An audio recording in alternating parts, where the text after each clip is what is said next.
ಅರಳುವ ಮುನ್ನ ಮೊಗ್ಗು ಬಳ್ಳಿಗೆ ಸ್ವಂತ, ಅರಳಿದ ಮೇಲೆ ಹೂ ಪರರಿಗೆ ಸ್ವಂತ.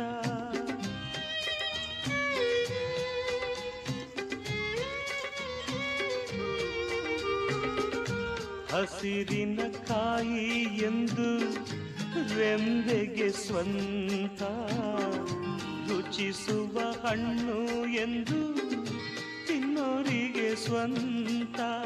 ಜಗವೇ ಹೀಗೆ, ಬದುಕೇ ಹೀಗೆ, ನೊಂದರು ಇಲ್ಲ ಬೆಂದರು ಇಲ್ಲ, ಬೆಂದರು ಇಲ್ಲ.